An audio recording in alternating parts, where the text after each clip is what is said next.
John Donne was born in London. He was born on 1572 and died on 1631. His father was a rich iron merchant. On his mother's side, he comes from Haywood's and Sir Thomas More's family. Both his father's and mother's side were Catholics. And in those days, Catholics were subject to severe persecutions. And this resulted in his education, which could not be continued at Oxford and Cambridge because of his religion. So, he studied at Lincoln's Inn. Later in life, he renounced all denominations with the Catholic Church and remained simply a Christian. Later in life, he became secretary to Lord Egerton and fell in love with his niece, Annie Moore, and eloped. And for this, he was cast into prison. All his experiences in life made him a love poet, but his poetical work is less of a youthful romance and more like a progress of soul. In the later years of life, he became more and more ascetic and intellectual. He also refused flattering offers of entering the Church of England and refused the property given by his father-in-law. By his pseudo-martyr, he attracted the favor of James I, yet he refused the employment. After the death of his wife, he became a preacher.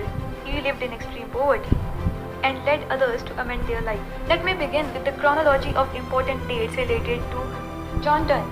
In 1572, as we already have discussed, John Donne was born in London. In 1576, John Donne's father died. In 1584, he matriculated from Hart Hall, Oxford. In 1587 to 91, he remained at Cambridge or abroad. 1591 saw him as a law student at Thavies Inn. In 1592, he was admitted to Lincoln's Inn. In 1593, Henry Donne, only brother of John Donne, died in prison, having been committed for sheltering a priest. In 1596, Donne sailed with Essex on the Cadiz expedition. In 1597, he sailed on Azores expedition. In 1598, he was secretary to Sir Thomas Egerton, the Lord Keeper. In 1601, he secretly married to Annie Moore, niece of Egerton's wife. In 1602, he was imprisoned and dismissed from Egerton's service. In 1602 again, he was released and married. In 1602 to 1606, he lived with Sir Francis Woolley, who was his wife's cousin, at Pirford, Surrey. From 1606 to 1611, he lived at Mitcham. From 1605 to 1607, he assisted Thomas Morton in the controversy with the Catholics. In 1610, he wrote Pseudo-Martyr. Also in 1610, honorary MA degree from Oxford was conferred upon him. In 1611, he wrote Conclave Ignati. Also Ignatius, his conclave. Also an Anatomy of the World. In 1612 to 1621, he lived in his house in Drury Lane. In 1615, he was a Doctor of Divinity in Cambridge.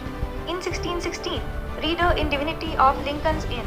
In 1617, it was a bad case as his wife Annie Donne died. During 1619 and 1620, he lived abroad in embassy to Germany. In 1621, he was Dean of St. Paul's. In 1623, he was very seriously ill and in 1604 appointed as Vicar of St. Dunstan's. In 1631, 31st March, he died at a deanery. At last, in 1633, his collected poems were published in its first edition. He wrote 3 types of works. First category is his secular works. In this, he wrote 55 poems in songs and sonnets.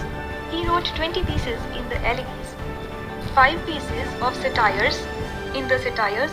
He also wrote 3 epithalamions. He wrote some verse letters and also the progress of the soul.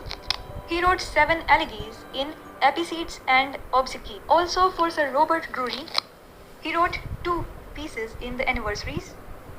Now comes his next category, the religious poems. He wrote 7 pieces in the divine poems. He wrote 19 pieces in the holy sonnets and almost 15 pieces in miscellaneous divine poems. Then comes the third category of his writing, the prose writing. He wrote paradox and problems under this. Then he wrote on theme of suicide a tract called Via Thanatos. After that, he wrote Pseudo-Martyr. It was a politico-religious attack on the church. He also wrote Ignatius and his conclave, which was an attack on Jesuits. He wrote essay on divinity in prose. He also wrote 23 essays titled Devotion. and he gave several sermons as part of his collected works.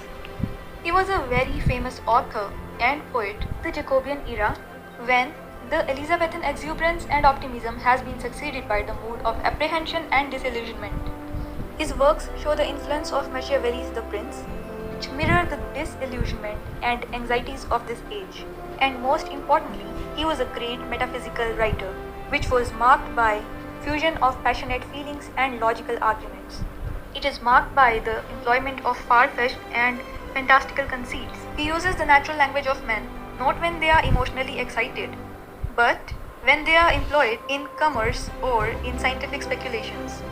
Donne and the other metaphysical poets use words which call the mind into play, rather than those which speak to the senses. His openings are usually abrupt and colloquial, and full of wit. There is a unification of sensibility in his poetry. Every lyric arises out of some emotional situation, and the emotion concerned is analyzed threadbare. Like a clever lawyer, Donne gives arguments. It is a very complex and difficult form of poetry. Let me now count some of the most important works of John Donne. The famous poems of John Donne are The Canonization, The Ecstasy, The Anniversary, The Flea, The Nocturnal upon St. Lucy's Day, The Reliques, The Good Morrow, The Sun Rising, A Valediction Forbidding Morning, The Apparition, The Blossom, A Hymn to God the Father, Better My Heart, 3% God, Satire of Religion, Elegy to His Mistress Going to Bed, Song Sweet Love I Do Not Go, Airy and Angels, Twickenham Garden, The Dream, The Undertaking, A Valediction of Weeping. A very famous sonnet from his Holy Sonnets is Death Be Not Proud. So friends, how do you like this video? I hope this was very educative and it solves the purpose of your exams. If you want me to make more summary videos for you of more authors of a particular author of your choice, then please let me know in the comments below. Please like, share and subscribe